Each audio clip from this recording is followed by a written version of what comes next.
Everybody wants to be the first to go to the moon, the first to do this, the youngest.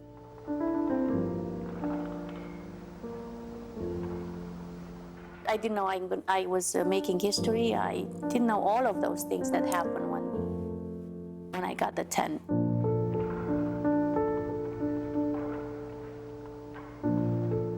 It was a wow. We knew that she can do perfect, but we never thought that she's gonna get a 10.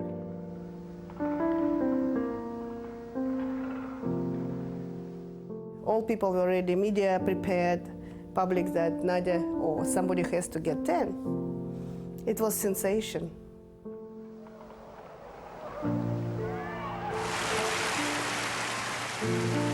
Ladies and gentlemen, first time in the history of the sport, a perfect 10 at the Olympic Games. Wow! And that incredible moment, that was just something that we never thought in our life that's going to happen with us. I guess that defined my entire, everything that happened from then to now.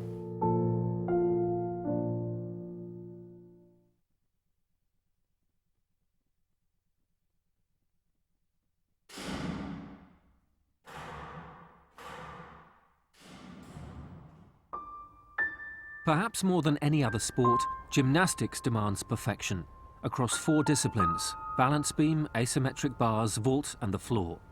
And no gymnast has achieved that perfection more than Romania's Nadia Comaneci.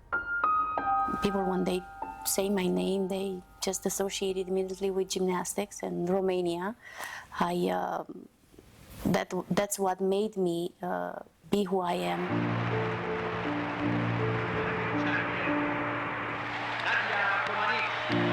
In the 1976 Olympics, she became the first girl to score a perfect 10. She won 5 Olympic golds and is the only woman to have won 3 European Championships. Few have come close to matching her quest for sporting perfection. You have to try to exclude everything that's going on. So the only way I could do that was to just focus, and that was not easy. You have to train that to be able to not see anything that's going on.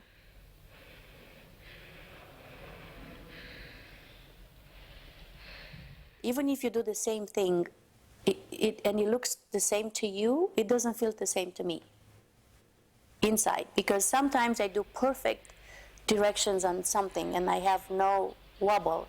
And sometimes the skill is so bad that I have to correct it in the air. So I have to fight very much, but you don't know, I only know. So that's the difference. Ambele brațe bine. Du-te lung înapoi, lung.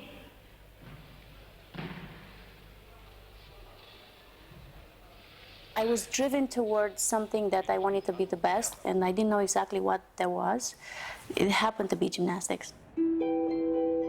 Nadia Comaneci was born in the small Romanian town of Onesti in 1961.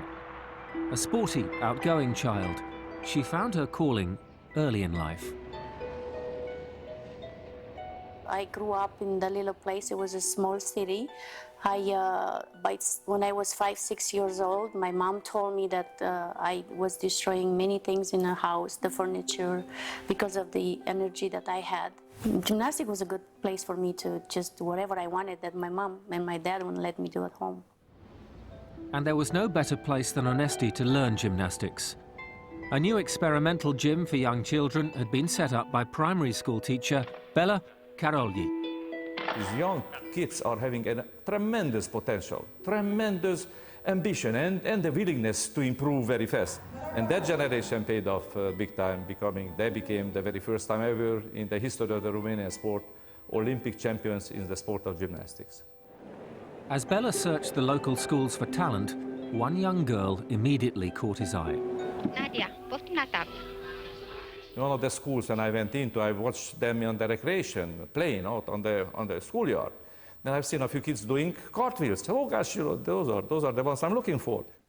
He asked us who wants to do gymnastics, and we said, a few of us said that me, and we showed him what we can do. In one class, 2 little girls from the way back on the last row of the benches, we can do cartwheel. All right, let me see. Ooh, nicely, nice. Okay. And what's your name? I'm Nadia. It was a time of great political upheaval in Romania. The Carolis were under pressure as their gym was financed by dictator Nicolae Ceausescu's government. Results were expected, but Bella revelled in that pressure, and the children responded to his disciplined coaching methods. Bella was more like a visionary guy, so he liked it to see things and say, okay, let's do it this way. I loved it. I know it was hard work, but at the beginning you don't realize that. But after later in years, you understand how hard you have to work.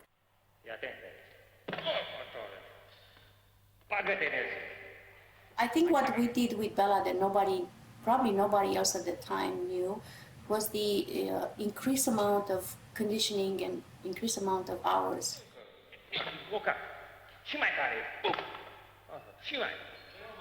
About 6 hours a day of gymnastics every day, but Thursday and Sunday. And but we never told anybody that we were training 6. We said that 3.5. When you're a kid, somebody's got to give you a direction. Sometimes you like it, some people like it, some don't. So I kind of like it. I like to be disciplined. Under Bella's regime, Nadia quickly established herself as the leader and role model to the other young girls. Her individual potential was obvious. She made her professional debut in the Romanian National Championships in 1970, aged only 9. She finished an impressive 13th.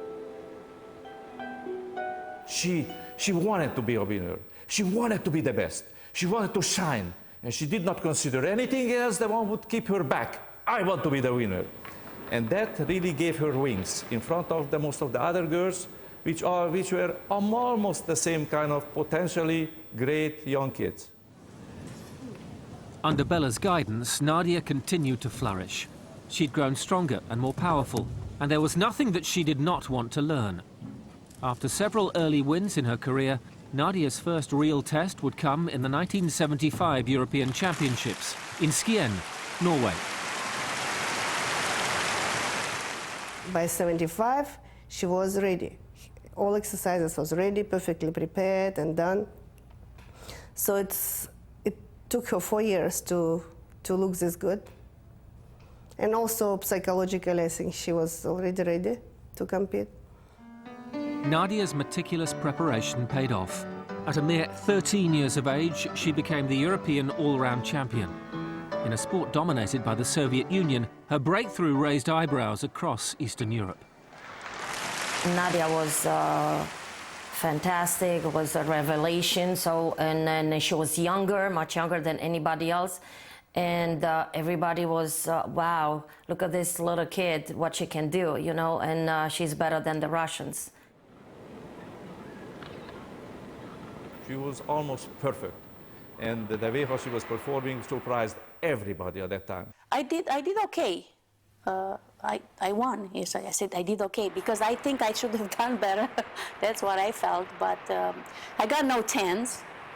I got good scores, but no 10s. Despite the growing collection of medals, the real test for Nadia still lay in wait. At 14, she would go to the 1976 Olympic Games in Montreal. And for the first time, she would come face to face with the pioneer of modern gymnastics, Olga Korbut. 4 years earlier, Korbut had taken the Games by storm in Munich. Graceful and emotive performances endeared the young Soviet to the German crowds. Although she lost out to her compatriot Ludmila Turisheva for the all-round title, Korbut had set a new standard for gymnasts the world over.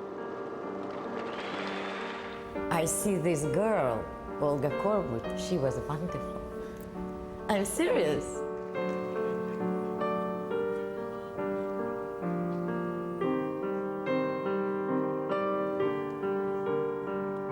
When I did floor routine and when I finished, I knew the world is mine. Nobody can even talk to me, I didn't win. Hello, I'm the best. Korbut and reigning champion Turisheva were the two favourites for the Olympics in '76. But the media attention focused on the clash between the Soviet Union's two queens and the young upstart from Romania.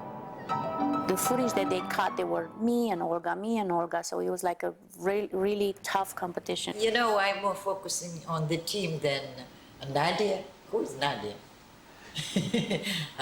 Most important for us was winning team. Nadia confirmed her status in the opening days of the competition. As she prepared for the asymmetric bars, she was about to change the face of women's gymnastics forever. It was the compulsory routine. There was a routine that everybody had to do at that time.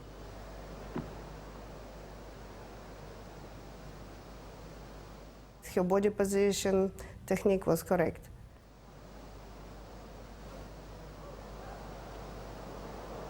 I was hearing everybody saying, oh, oh, but it was not such a big deal because there was like A, B, C, D of gymnastics, but the way I was adding some special effects to the routine got me to that 10. I don't watch the scoreboard usually, and I went back to the bench and I was preparing and thinking about what I have to do on the beam. And then I heard a huge amount of noise, and I turn around, and that comes the scoreboard around with a 0.73, which was my competition number on my leotard, and a 1.00. And I'm looking over there, and Nadia coming off of the floor, and I'm looking, coming on 1.00. I said, holy cow, they deducted something off of her. There is a deduction, there's a penalty. Ooh, so I'm going toward the jury. Well, halfway toward the jury came the announcement, ladies and gentlemen, first time in the history of the sport, a perfect 10 at the Olympic Games. Wow! I think who was before me got a 9.95, and there was no place to go. 10 was the highest score. Nadia received 7 perfect 10s.